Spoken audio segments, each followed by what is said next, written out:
Caro aluno da especialização em gestão pública da EAD UFGD, tudo bem com você? É com enorme prazer, pessoal, que hoje eu, Wellington Ferreira Nascimento, professor formador da disciplina em comportamento organizacional, farei uma pequena revisão para vocês. Bem, pessoal, a nossa disciplina ela foi dividida aqui na revisão em 4 unidades, certo? Para que possa assim é, houver um bom entendimento para todos vocês e que não fique nenhuma dúvida ainda no final dessa disciplina. Bom, na unidade 1, nós vamos ver a motivação e processos organizacionais. Na unidade 2, processos organizacionais e comportamento. Bem, pessoal, o nosso foco aqui nós abordaremos elementos conceituais básicos sobre o comportamento humano nas organizações e o fenômeno da motivação das pessoas no ambiente de trabalho, com destaque para o setor público. A relação das pessoas com os processos organizacionais, em particular, os processos de trabalho, a partir dos quais pretendemos provocar uma reflexão acerca dos pressupostos que informam a organização desses processos e os seus efeitos sobre o comportamento humano. Já na unidade 2, dividida na 3 e 4, a estrutura e comportamento em organizações públicas e, por fim, elementos de poder e autoridade e a liderança em organizações públicas. O foco aqui já, pessoal, será nas relações entre as pessoas e as entre as pessoas e as estruturas organizacionais, com o propósito de melhor compreendermos o impacto das estruturas sobre o comportamento dos indivíduos da organização. Por fim, abordaremos o tema do poder das organizações, a partir de suas expressões mais visíveis, o exercício da autoridade e o da liderança. Começando então pela unidade 1. Motivação e processos organizacionais. O conceito fundamental do comportamento organizacional, ele focaliza os comportamentos observáveis em membros de uma organização e também as ações interiores que eles realizam, como pensar, perceber e decidir. Estuda o comportamento das pessoas como indivíduos e como membros de grupos e organizações e também analisa o comportamento das unidades sociais como grupos e organizações, pois estes, pessoal, eles não se comportam da mesma maneira que os indivíduos, ou seja, cada pessoa ela é diferente da outra, assim como um grupo social e uma organização que ela trabalha. Nesse contexto, então, podemos assinalar também os níveis de análise do comportamento organizacional, interagentes entre si, que seriam eles o micro, o meso e o macro organizacional. O comportamento micro-organizacional é o nível de análise que estuda o comportamento humano individual dentro de uma organização envolvendo questões sobre a habilidade individual, a motivação e a satisfação. Como exemplo, logo após você participar de uma entrevista de emprego, você pode ter habilidade no caixa de uma empresa.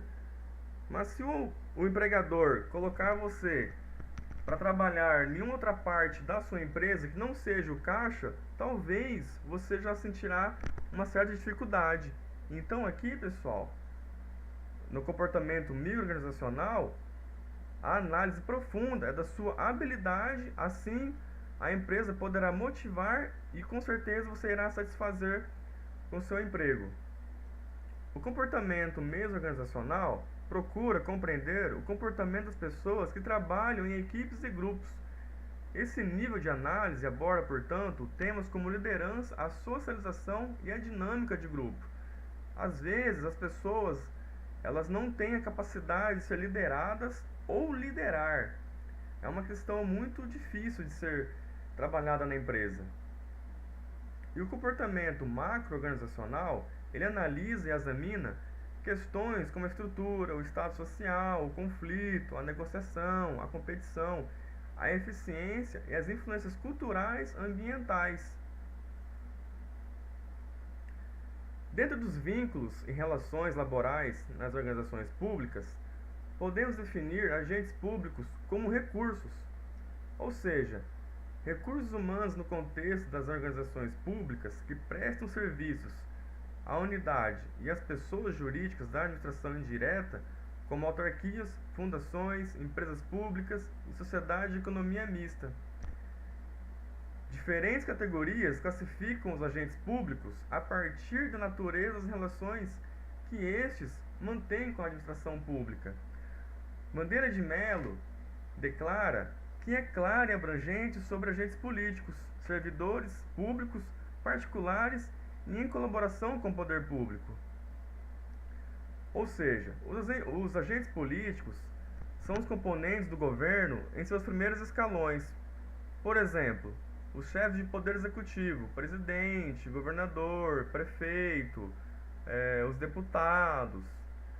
Já os servidores públicos são pessoas prestadoras de serviços a um ente estatal, com quem mantém um vínculo laboral a partir do qual decorre a correspondente remuneração paga pelos cofres públicos. Já os servidores estatuários são pessoas que ocupam cargos públicos e cujo vínculo laboral com o ente estatal é regulado por estatuto próprio, ou seja, a empresa que ele foi prestadora do concurso, ela tem a sua regulamentação. Como posso usar de exemplo no Mato Grosso do Sul, é a Corregedoria dos Cartórios. A Corregedoria, ela tem o seu próprio estatuto e suas próprias leis. Os servidores temporários são agentes admitidos por prazo determinado para atender à necessidade temporária de excepcional interesse público. Como posso usar de exemplo para vocês aqui? Um concurso numa faculdade, numa federal, por exemplo. Quando há um concurso para professor substituto, ele será um servidor temporário. Por quê, pessoal? Ele cobrirá apenas uma etapa de um semestre, de 6 meses, ou pode ser prorrogado por um ano, ou prorrogado por até mais um ano. Mas ele não será um servidor público efetivo, e sim temporário, ok? As abordagens do fenômeno motivacional, ao serem questionados os servidores em relação aos motivos pelos quais se sentiram estimulados a ingressar no setor público ou ao cargo público, geralmente a resposta deles é o que? A remuneração, a estabilidade, o status.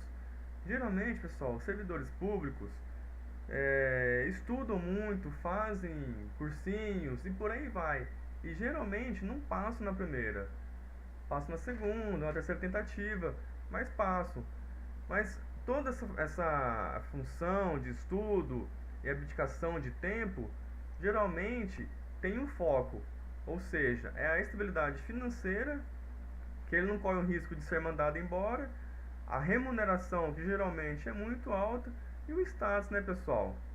O status aqui talvez ele conta por último, mas ele pesa um pouco no ego da pessoa, né?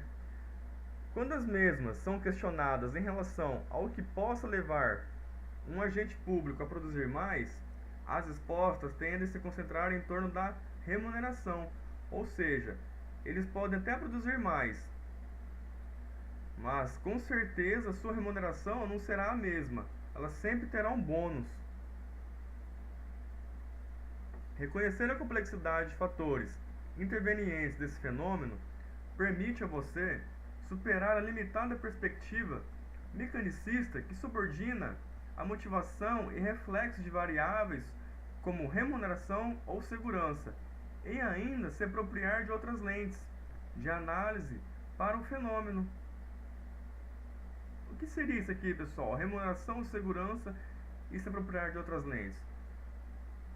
Isso aqui, pessoal, a remuneração do servidor público, digamos que seria 10 mil, com o passar do tempo ela vai para 12, 15 mil, sempre é um aumento. Ou se não, a segurança do cargo que ele tem naquele poder público é tão boa que às vezes nem precisa prestar outro concurso. Assim, seria apropriar de outras lentes, certo? O que seria ver então um conceito de motivação? Para Robbins, em 2005, a motivação está associada a um processo responsável pela intensidade, pela direção e pela persistência dos esforços de uma pessoa orientados para o alcance de um determinado propósito. A motivação, pessoal, ela é um impulso constante e de intensidade variável, orientado para o alcance de um objetivo, seja este decorrente de uma necessidade ou de um estado de satisfação. Cabe ao gestor público compreender os efeitos gerados pela organização das pessoas, ou seja, compreender o que faz as pessoas agirem ou se comportarem de determinada maneira no ambiente organizacional, pois assim seria possível a ele permear uma trajetória de objetivos institucionais e individuais. Ou seja, pessoal, a motivação nada mais é numa empresa ou como servidor público a busca de um objetivo individual, será? Ou apenas empresarial? Não, pessoal. A motivação ela tem que surgir pelas duas partes. Quando uma empresa tem um foco, um objetivo de alcançar uma meta, juntamente com seus funcionários, ela vai bater essa meta. E, consequentemente, assim, haverá a divisão de lucros. Ok? Isso é como um exemplo. Os modelos teóricos fundamentais servem aos administradores públicos a capacidade de compreensão dos mecanismos motivacionais e de comportamentos dos indivíduos no ambiente organizacional e das influências das relações e necessidades pessoais, pessoal. Olha só como que eu dei foco aí, ó, nas relações e necessidades pessoais, as influências na dinâmica de trabalho, considerando as estruturas funcionais com fortes traços burocráticos e patrimonialistas da administração pública. Uma das formas de compreensão da ênfase analítica, decorrente da teoria comportamental, que envolve necessidades, satisfação e motivação do indivíduo, as pessoas tendem a apresentar um elenco de necessidades e as diferem individualmente em termos do objetivo e intensidade. Ou seja, a minha necessidade pode ser diferente da sua. A minha satisfação talvez não seja com um carro do ano novo. Pode ser com um terreno, ou uma casa, ou até mesmo em fazer um estudo fora do país. A motivação de cada indivíduo ela está dentro de ti, certo? Elton Mayo evidenciou que as teorias que buscavam explicar a melhoria da eficiência do indivíduo careciam da análise do comportamento humano nas relações de trabalho. Já Hawthorne revelou que a produtividade ou desempenho das pessoas estão relacionadas principalmente aos aspectos de natureza social e seus elementos principalmente de caráter efetivo, ou seja, aqueles que decorrem na interação humana no contexto do grupo. Um dos principais autores, com as suas formulações, garantem que na análise e a compreensão da dinâmica comportamental das organizações, a despeito de sua relevância, constitui esforço complexo e resultados incertos que devem contribuir com a operacionalização dos moldes ou modelos de análise desenvolvidos e propostos por autores, conhecidos sobretudo no campo acadêmico, sendo sim os principais estudos do ponto de vista de abrangência e pioneirismo, que seriam eles Abraham Maslow e Frederick Herzberg. Esse pessoal é um dos principais autores com formulações diferentes uma do outro. Para Maslow, dentro de programas alternativos de aplicação, existe uma hierarquia de necessidades humanas que orienta o comportamento das pessoas, cujos reflexos podem ser verificados inclusive no ambiente de trabalho. O autor sustenta que as necessidades dos indivíduos obedecem a uma hierarquia. Quais seriam essas hierarquias? A primeira seria a básica, que é ter o que comer, ter um lugar para dormir, ter o que beber. A partir daí, pessoal, quando você consegue suprir a sua necessidade básica, você começa a procurar uma segurança. O que seria segurança? ter uma casa própria, ter um conforto, não se preocupar com a violência nas ruas ou dentro de casa. Já no terceiro patamar é a realização social. O que seria a realização social? A partir do momento que você tem um ciclo social diferente daquilo que era antes, que não havia nem o ter o que comer, nem onde dormir, o ciclo de amizade ele aumenta, com certeza. Após isso, você ter um ciclo de amizade muito grande, já ter um status, a sua autoestima já não fica mais abalada. Ou seja, tudo que está ao redor de você, você atrai, tanto coisas boas como ruins. E por fim, a autorrealização. Já a autorrealização, ela depende de cada um. Você pode determinar um foco, um objetivo para a sua vida daqui a 2 anos, 5 anos, 10 anos. Como que você vai querer estar agora? Por exemplo, assim que acabar a sua pós-graduação. Com certeza, o teu emprego já vai ser muito bem remunerado. Você já vai ser visto de uma outra forma. Você vai participar já de uma estatística brasileira fora do normal. E você não será mais um graduando, você vai ter uma pós-graduação. Isso sim, pessoal, seria a sua autorrealização.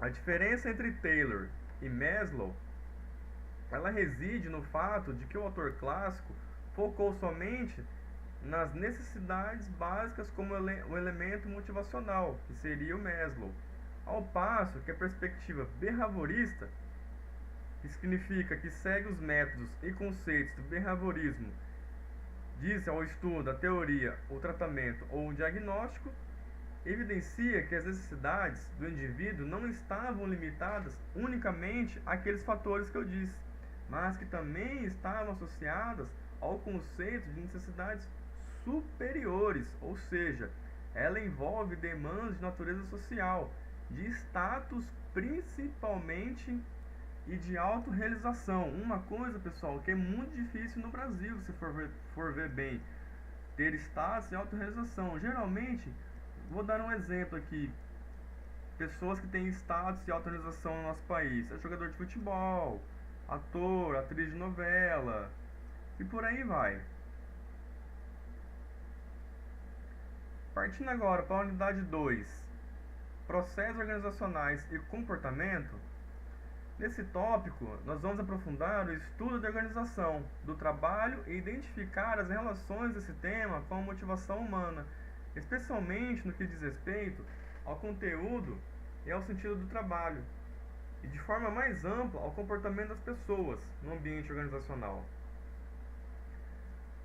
Os agentes públicos da organização do trabalho, ela começa com o objetivo de análise de diversos estudiosos, mas foi com Adam Smith que houve a relação entre especialização e produtividade.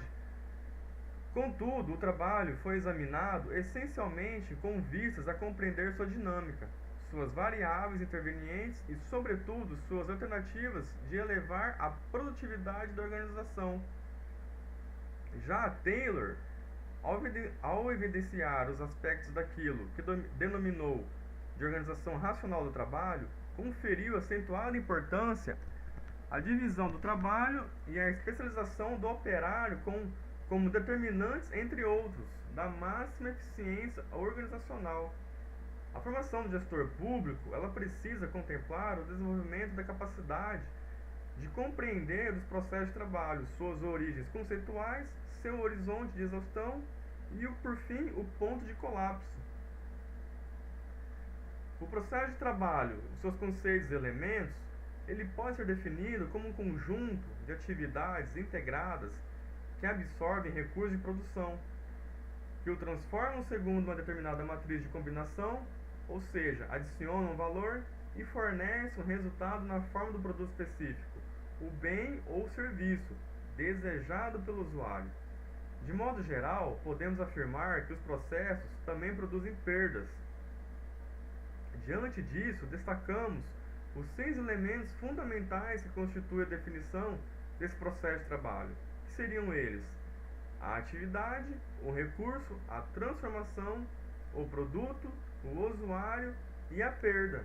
E a partir daí, temos três diretrizes gerais, que seriam elas: a adoção do ponto de vista do usuário, final ou intermediário dos servidores públicos, que seria a gestão do processo que permite ao gestor priorizar o atendimento do interesse público, ou seja, buscar constantemente aquilo que interessa aos membros da coletividade.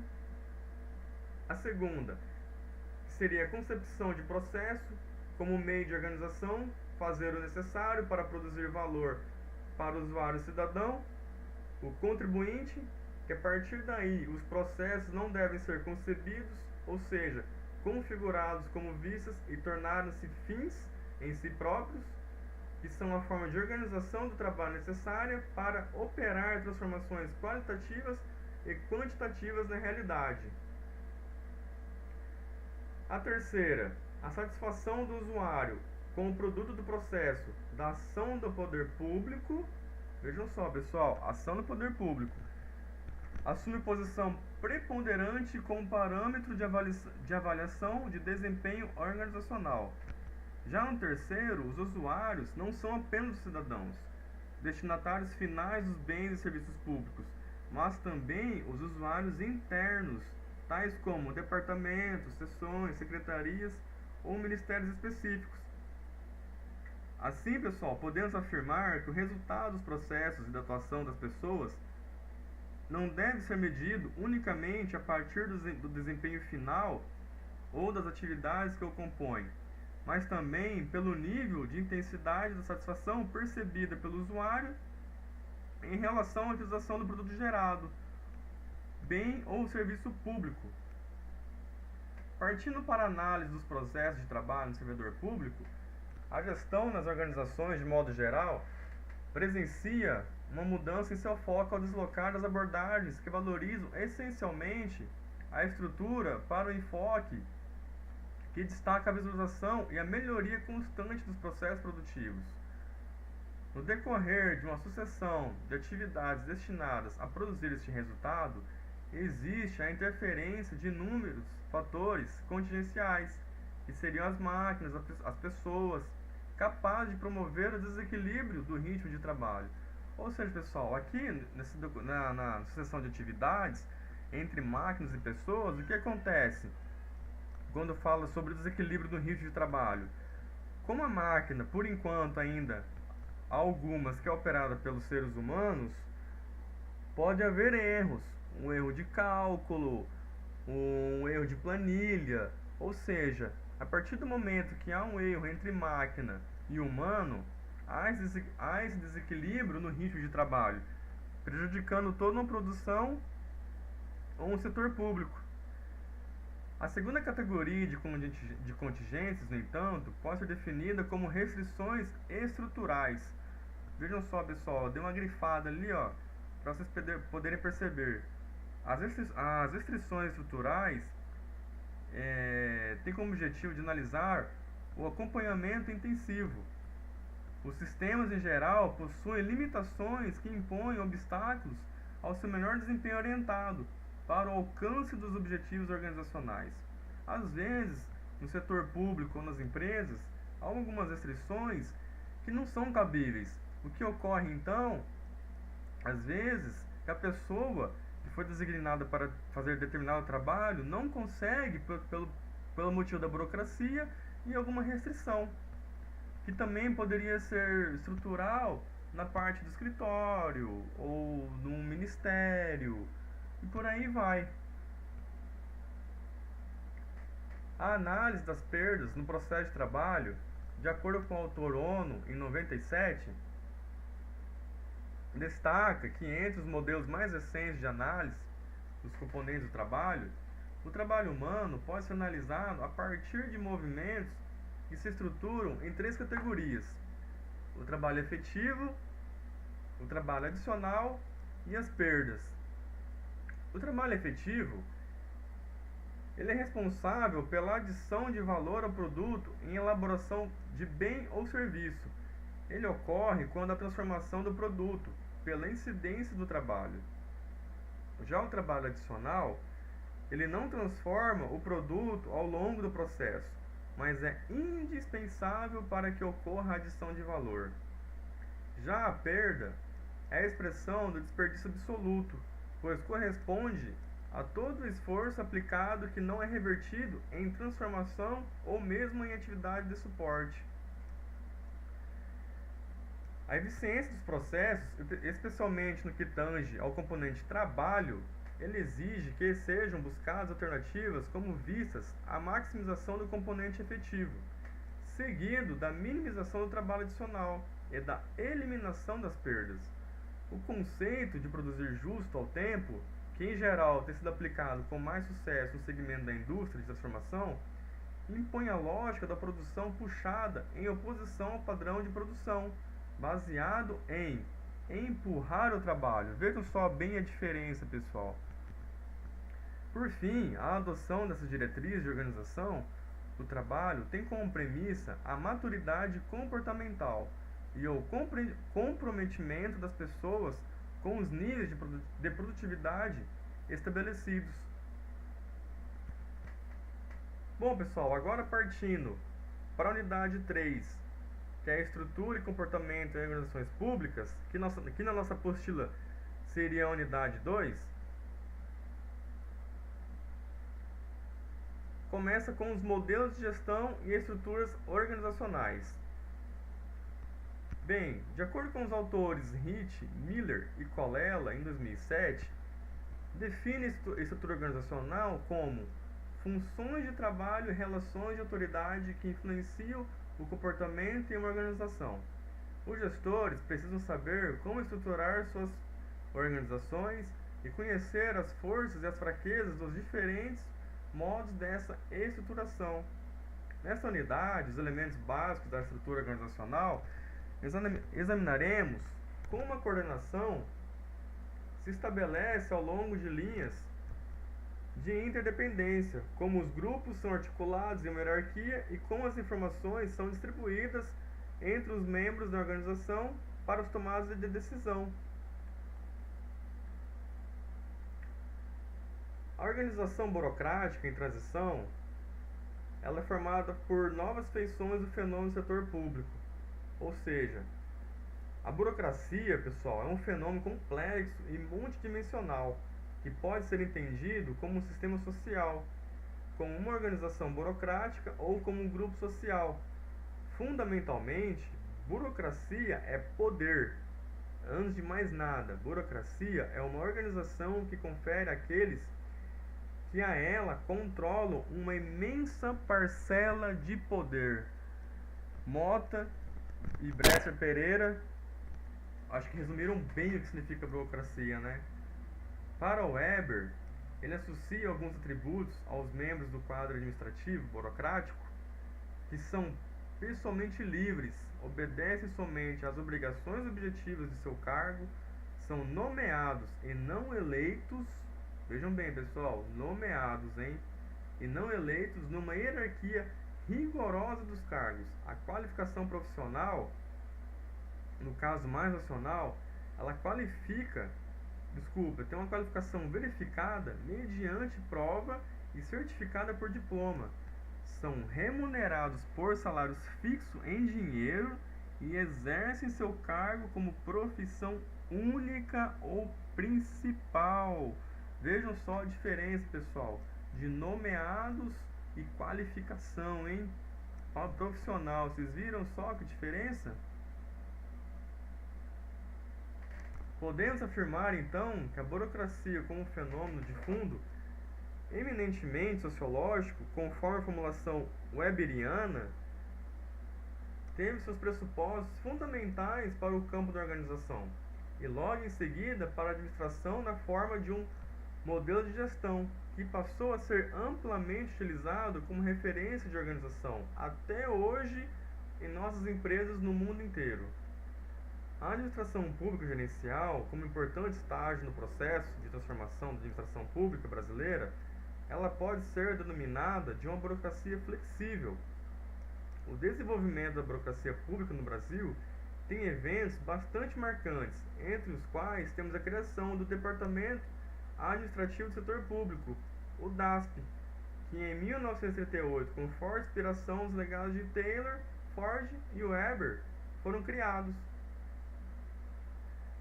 Dentro das expressões disfuncionais das organizações públicas, nós encontramos o resultado da interação de pessoas com as estruturas normativas, que dão estatura à organização formal, e é o resultado evidente do esforço de alguns com vistas a limitar a ação de outros no espaço organizacional.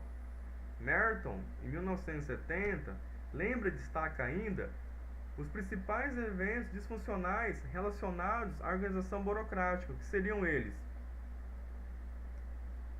a internalização e o elevado apego às normas, que seria um aspecto disfuncional que decorre fundamentalmente da exacerbada importância que as pessoas conferem às normas organizacionais. Ou seja, às vezes, um gerente de uma empresa ele é tão apegado às normas que ele acaba exagerando, até mesmo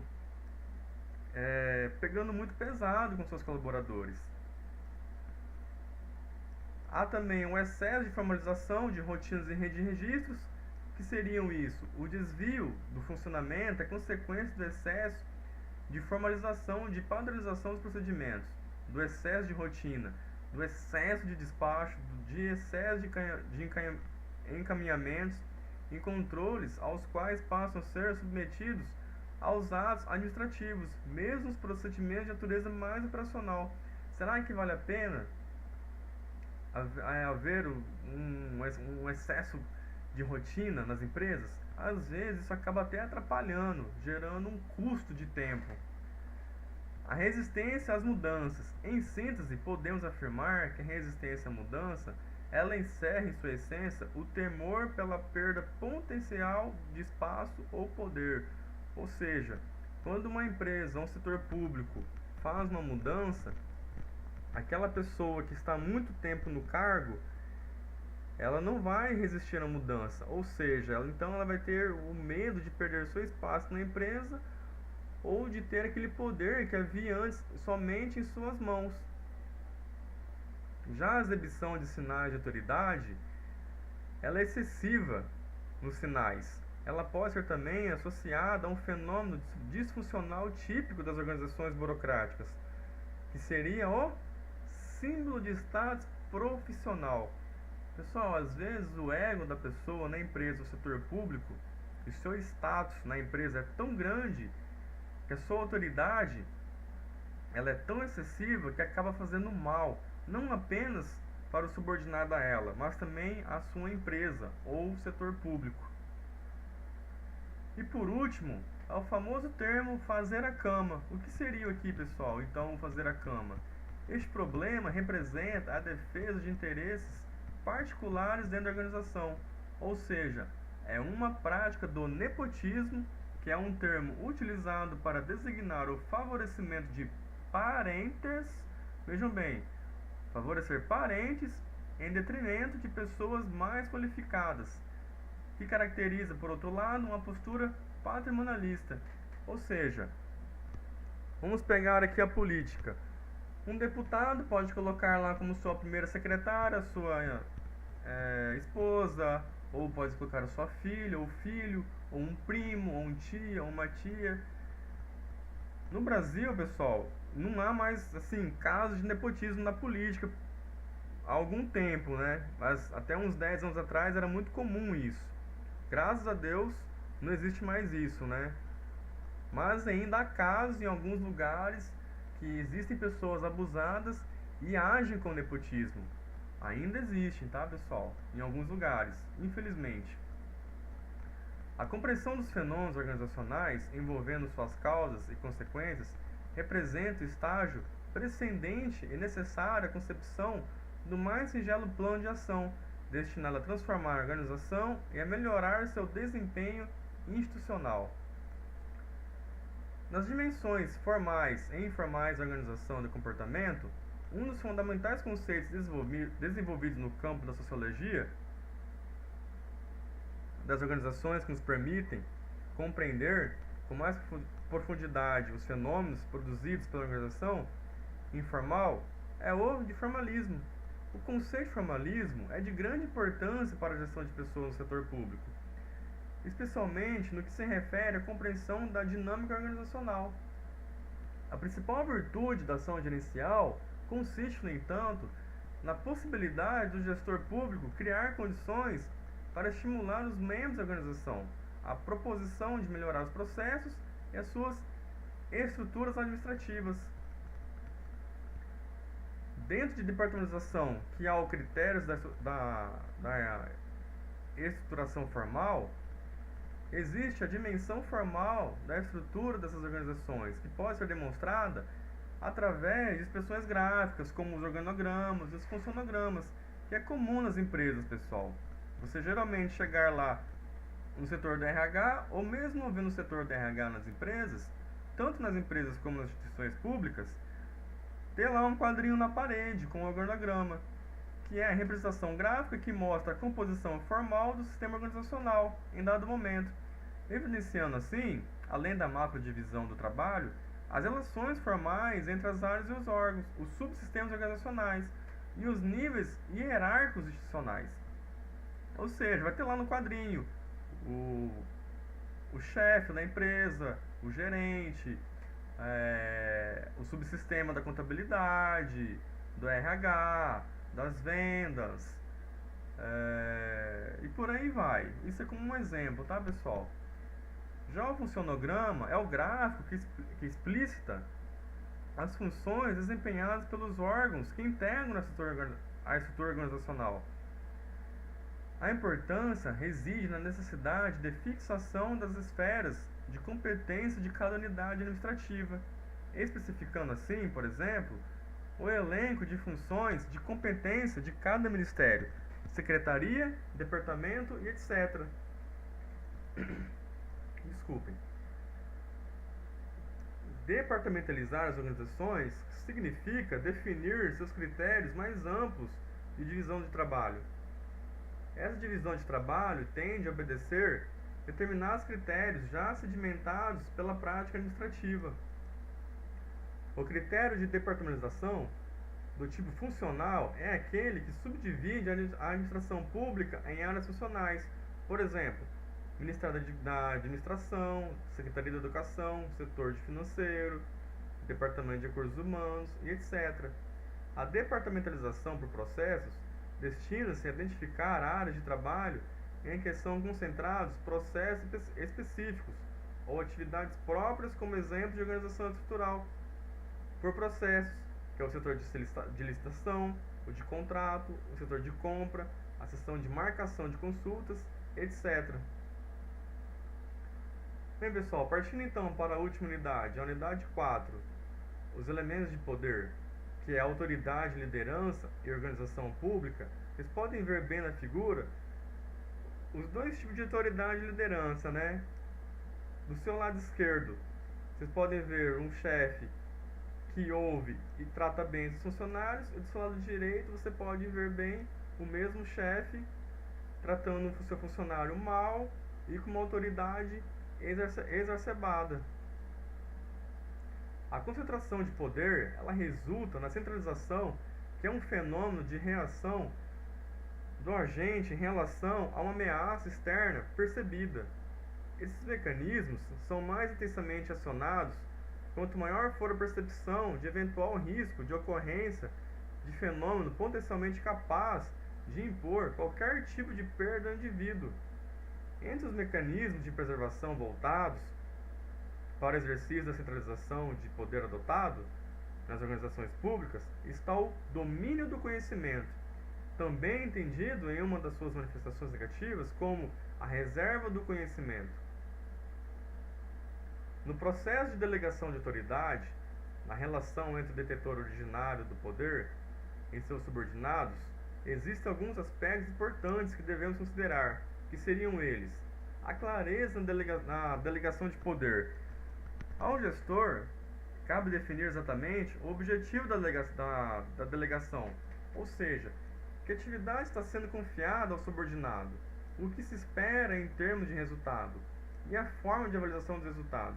Ou seja, pessoal, eu não posso delegar um poder a um gerente sem que o gerente possa entender aquilo que possa ser passado aos seus subordinados, ou seja, os funcionários. Já a participação do delegado no processo de concepção e transferência, essa participação ativa do agente delegado decorre da necessidade de estabelecer limites para o recebimento de autoridade, avaliando suas implicações, especialmente no desempenho de suas atividades originais. Dentro de controle e comportamento organizacional, o controle é um conceito seminal e que assume posição central na gestão, podendo ser considerado um pressuposto fundamental da organização. Reconhecido o controle como um pressuposto inerente à organização, esse pressuposto, sobre a conformação da administração pública brasileira, assume duas abordagens de incidência: a dos postulados do pensamento administrativo clássico e das ciências jurídicas. A preocupação com a capacidade de articulação administrativa e política de agentes nas esferas mais elevadas das organizações públicas é mais evidente em estruturas de elevado nível de complexidade. A liderança nas organizações públicas, a partir do momento que há um intenso esforço de síntese, podemos afirmar que a função administrativa denominada direção está associada à atividade de conduzir pessoas para a ação orientada dos objetivos de ação. Ou seja, pessoal, o gerente ou a pessoa que está ali delegada a conduzir esse poder, ela conduz as pessoas para os objetivos da gestão. Mas seria apenas os objetivos da gestão? Não, os objetivos pessoais também das pessoas. Nós temos que sempre lembrar que as pessoas e a empresa, elas estão unidas em uma só, todas por um objetivo único. Nessa mesma linha, podemos então relacionar o bom exercício da direção à capacidade da liderança do gestor. O líder, além de um agente condutor, ele faz a ação a partir da implementação de diferentes mecanismos de motivação humana. Ele é um ícone de comportamento, desempenho também para os membros da organização, ou seja, ele é um espelho para os demais da empresa.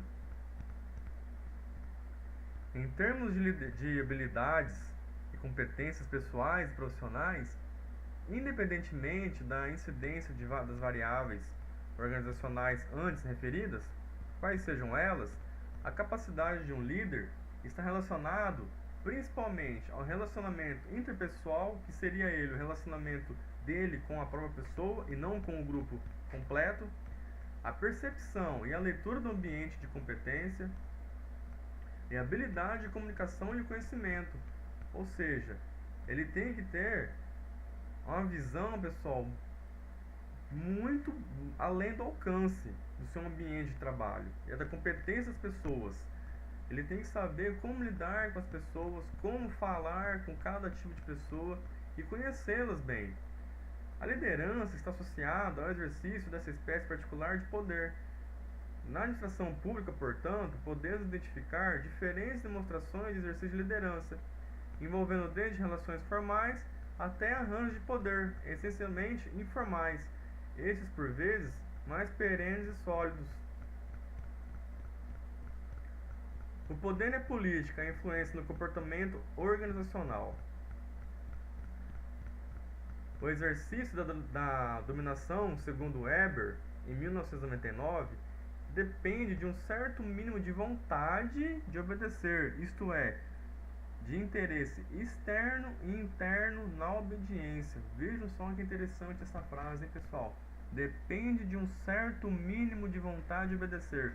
Ou seja, se a pessoa não quiser obedecer, não há como haver obediência.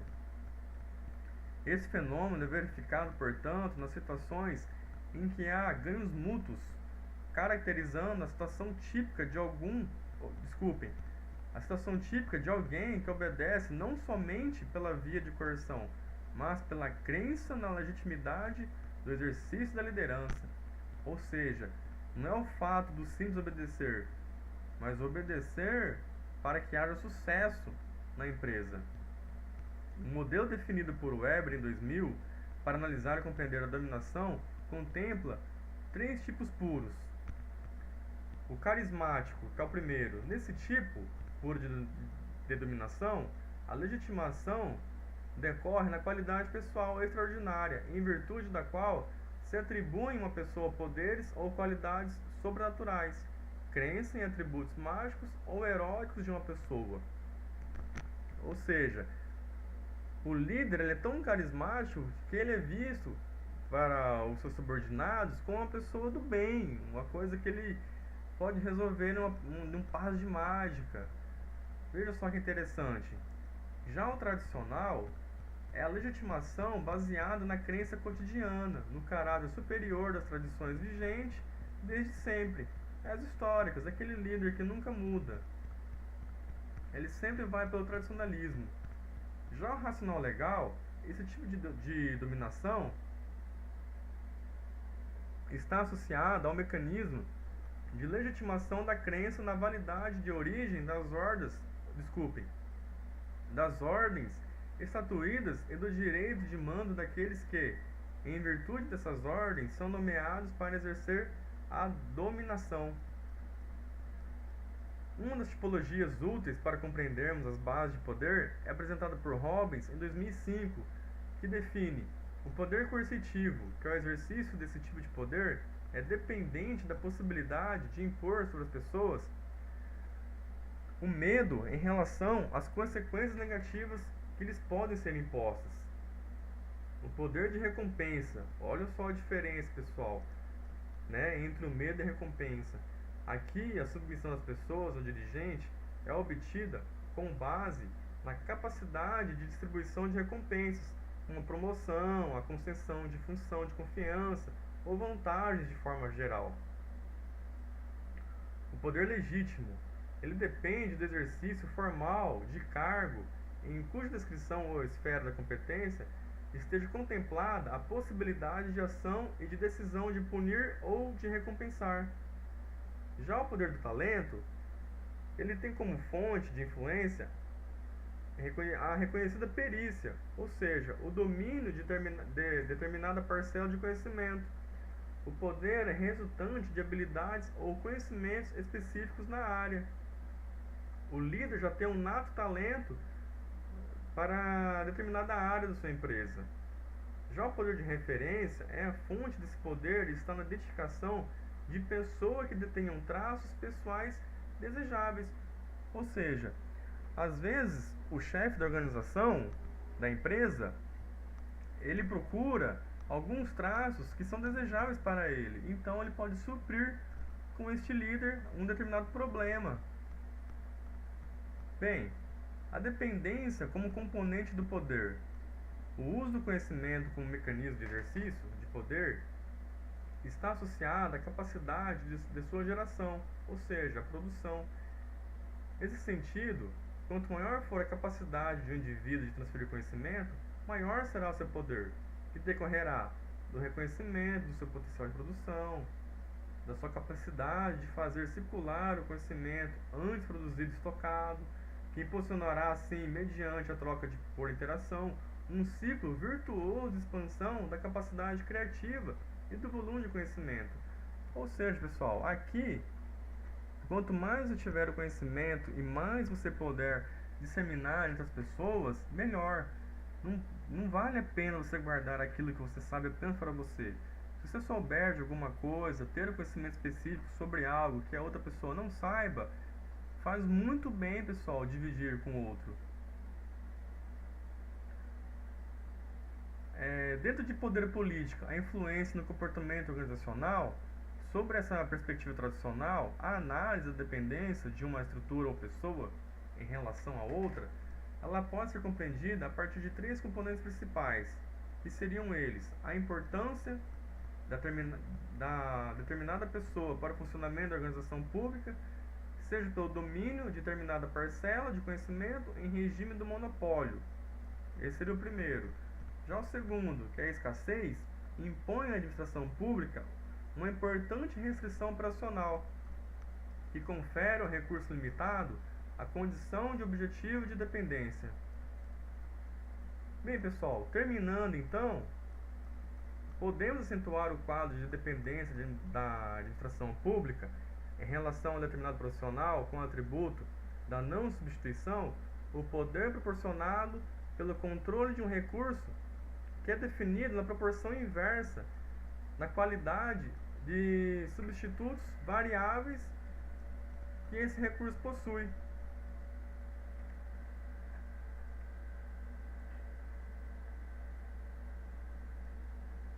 Bem, pessoal, essa então foi a nossa revisão, espero que todos tenham compreendido. Caso ainda haja alguma dúvida, não se hesite em perguntar para os nossos tutores ou para mim mesmo também, que seria um enorme prazer responder a vocês. Desejo a vocês uma boa revisão, um bom estudo, um forte abraço e até mais.